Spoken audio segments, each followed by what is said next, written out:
Me acompaña el ex fiscal y ex magistrado de la Corte Suprema de Justicia, José Abel Almengor, 129 aspirantes.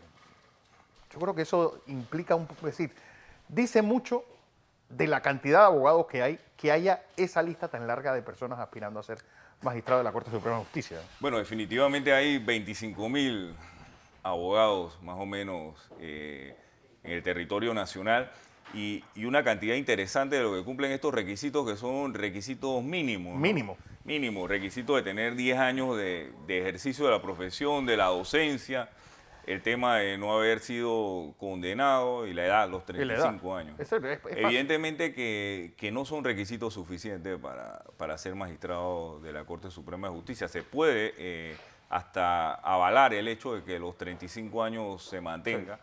Lo que bajo ningún criterio es entendible es que una persona vaya a un tribunal cuando se gradúa de abogado, se registre en un libro y a los 10 años regrese al tribunal y certifíqueme que yo tengo 10 años de estar registrado en un libro de un tribunal y que eso se avale como que está ejerciendo la profesión. Y se ha dado, en efecto, se ha dado De gente que no ha ejercido. Que no ha ejercido nunca y que Sí. está inscrita en 3, 4 libros de tribunales. Usted observará las certificaciones de idoneidad que emite específicamente el Ministerio de Gobierno.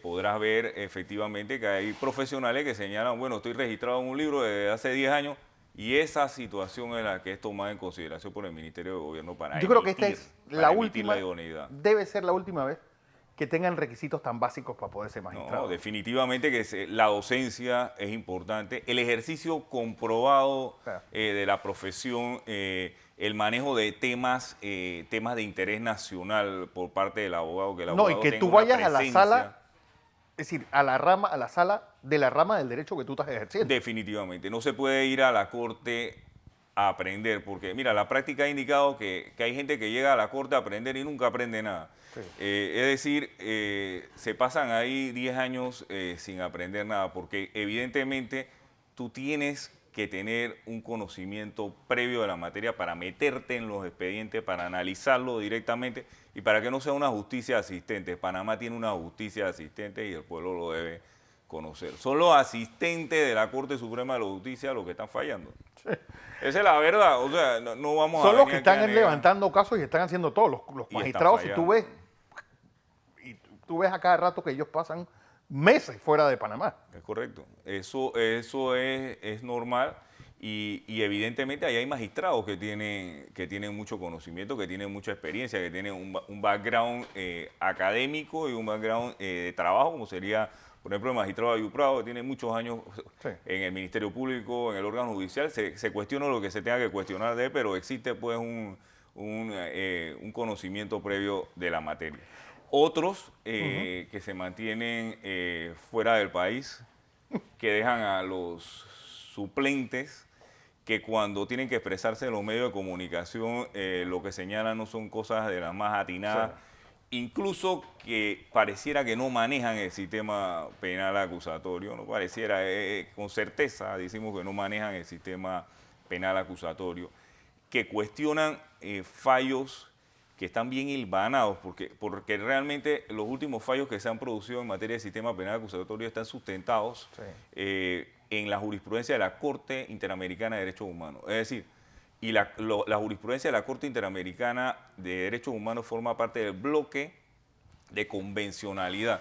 Y el bloque de convencionalidad es incluso de mayor jerarquía que los fallos de constitucionalidad que emite la Corte Suprema de Justicia. Claro. El bloque de convencionalidad te indica que cualquier juez de la República tiene que acatar, en un control difuso de la convencionalidad, tiene que acatar las decisiones de la Corte Interamericana de Derechos Humanos, no es opcional. Yo tengo que acatar las decisiones y acatar los fundamentos de lo que... Está por encima incluso de lo nacional. Es decir, está por encima de la Constitución. Practicando una justicia casi continental.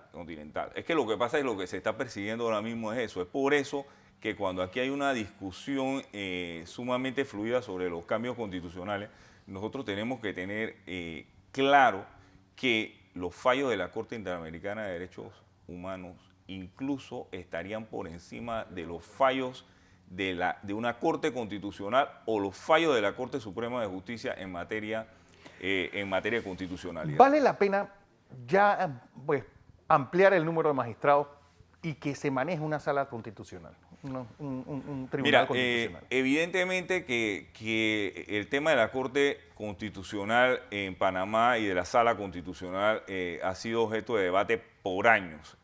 La Corte Constitucional tiene como función homologar el tema que hoy en día se encuentra de alguna manera difuso del manejo de los amparos, porque hoy en día los amparos también los conoce el primer tribunal de justicia, y en materia de penal acusatorio casi todos los amparos los conoce el primer tribunal de justicia, que es un tribunal civil, es decir, ese no es un tribunal especializado en materia de amparo, es un tribunal de carácter civil. Está conociendo todas las violaciones a derechos humanos que se estén planteando en materia del sistema penal acusatorio. Por eso la especialización en materia de amparo, en materia de advertencia, en materia de inconstitucionalidad, es una de las justificaciones que se ha dado para una sala constitucional o para una corte constitucional. Lo que no puede existir es lo que se da en Colombia, que en Colombia existe una pugna entre la Corte Suprema de Justicia y el Tribunal Constitucional para ver quién tiene más poder y para ver quién... y entonces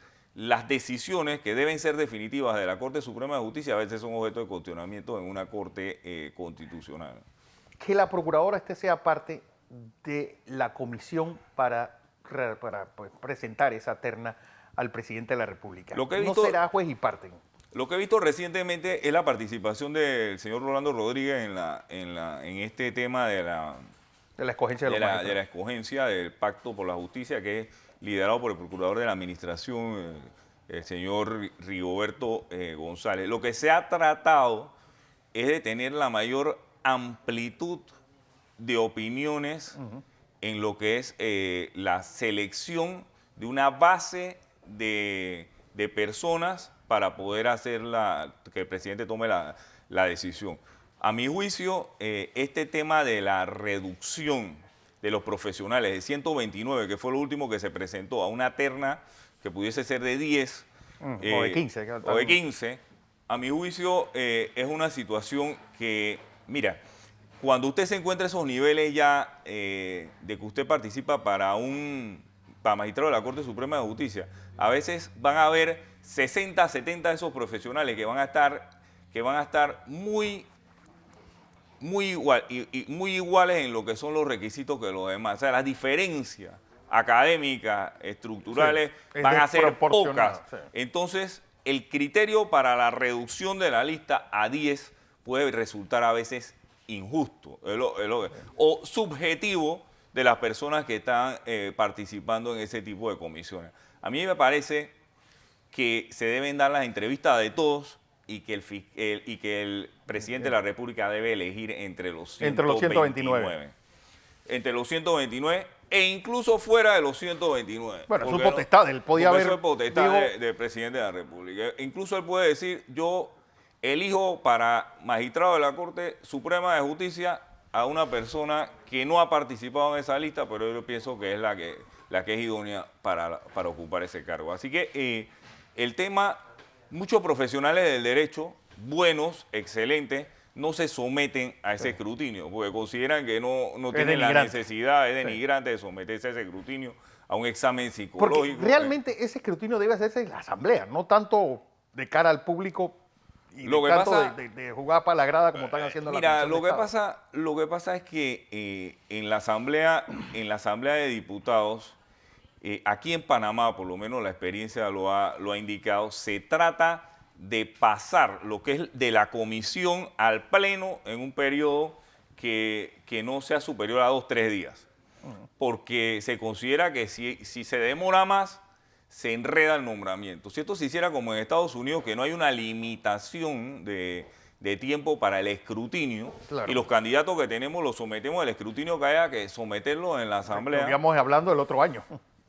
Yo creo que pudiese decir, bueno, vamos a someter al escrutinio a esta persona por 15, 20 días, algo delimitado, pero que permita que todos los grupos conozcan muy bien el pensamiento del candidato, pudiese ser una alternativa. Lo que pasa en Panamá, y eso hay que decirlo, es que el común del ciudadano normal no le importa ni tiene idea quiénes son los magistrados de la Corte Suprema de Digo, Justicia. además que- Entonces, al momento que se da ese escrutinio, lo que sucede es que grupos de poder intentan colocar a sus fichas en la Corte Suprema de Justicia. Que es lo que termina Y entonces se forma un